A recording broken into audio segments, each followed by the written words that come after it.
What's up, guys? This is Webby back again for your WWE 2017 TLC review.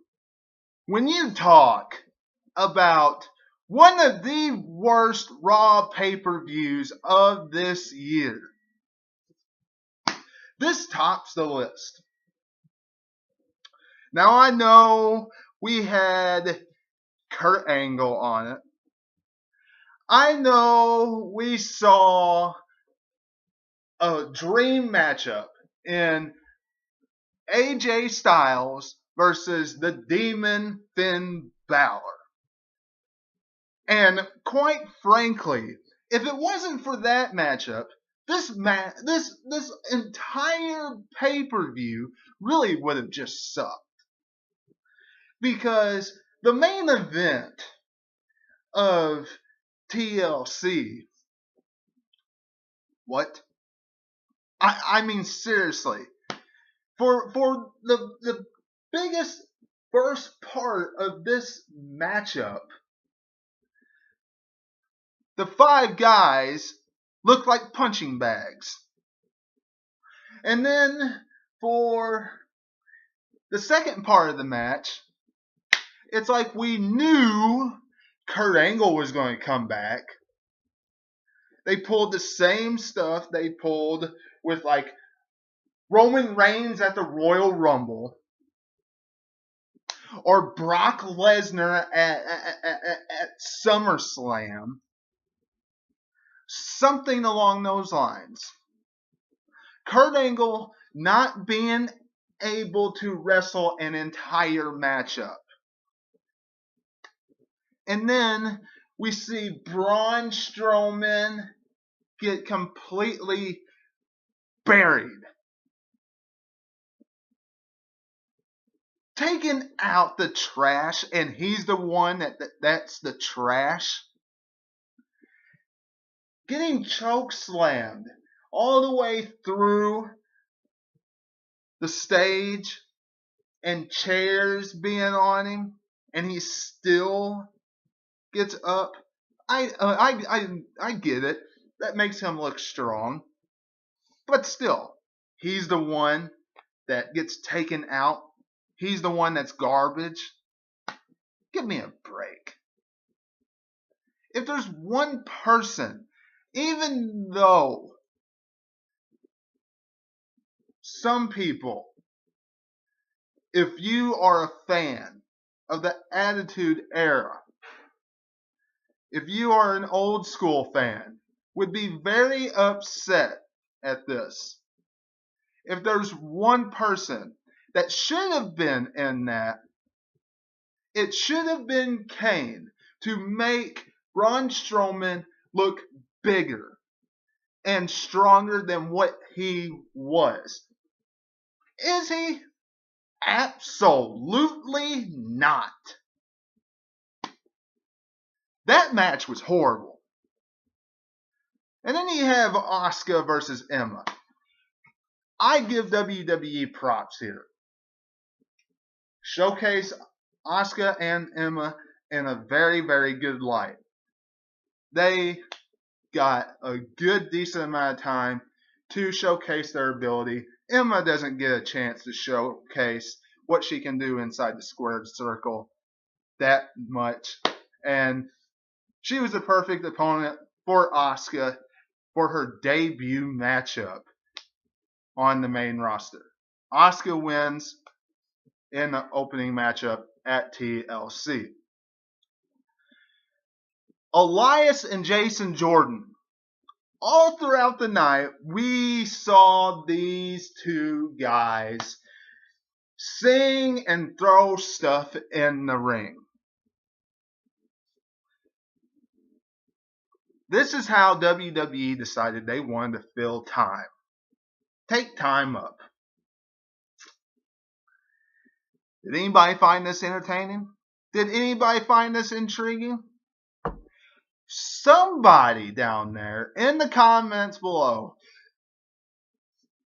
tell me if you did. Because I know I didn't. It's one thing for somebody to interrupt Elias' song when they're about to have a match. It's another thing when Jason Jordan is just throwing stuff in the ring.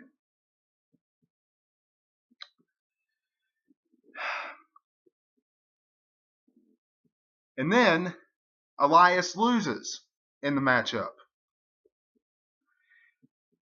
I want you to think of this.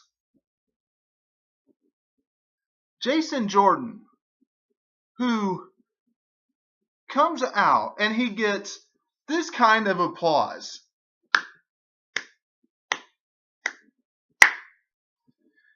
Little to none. And Elias is the one that gets defeated by him. Jason Jordan is the one that defeats Elias. You know how sad that is? Elias, who is so promising, and I get it, WWE, you have it where Elias is still protected because he had his shoulder up. But in the record books, and to many fans that won't notice that replay, Jason Jordan had a 1, 2, 3 without any problems. So how bad is that? Rich Swann and Cedric Alexander versus Brian Kendrick and Jack Gallagher. Does anybody care about this? I don't, and I know you all out there don't either. If you don't watch 205 Live, then you know nothing about this rivalry, except the fact that Jack Gallagher is a heel now. And that's because they showed the highlights on Monday Night Raw. Rich Swann and Cedric Alexander pick up the victory. Alexa Bliss defeats Mickie James. Good contest. We knew Alexa Bliss was going to win. It's the last woman in the division, Mickie James was, that Alexa Bliss had to win, had to defeat before she would move on to Asuka, where Asuka will take that championship away from Alexa Bliss. Enzo, the second time Cruiserweight champion. Ugh. We all knew Kalisto won that Cruiserweight championship because Neville walked out. We all knew Kalisto won the Cruiserweight championship, dropped the championship back to Enzo at TLC, and that's exactly what happened. Nothing surprising here, nothing new here. It's the same Charlotte and Sasha Banks thing they gave to us back when they had their rivalry, and that's why they're a 4 or 5-time women's champion now. Kalisto, former Cruiserweight champion, did he deserve the championship? Did he need the championship?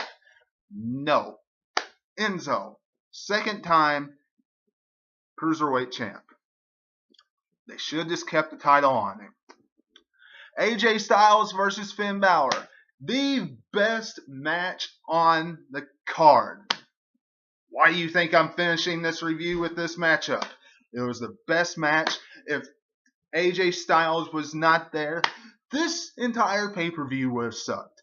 They wouldn't have had anything to intrigue the wrestling fans whatsoever because Kurt Angle's involvement didn't even intrigue us as far as match quality. AJ Styles and Finn Balor put on a clinic for us wrestling fans. Finn Balor picked up the victory. The Demon, of course, would. He is going to go on to face Brock Lesnar at the Royal Rumble. We all know that's going for it. So, Finn Balor is victorious here. And that is your TLC review. Let me know what you're thinking in the comments below. Subscribe to the channel. Hit the bell for all notifications. Facebook at 2007 Webby. Tomorrow, Monday Night Raw review. And until I see you then, this is Webby, and I will catch you on the other side. Talk to you.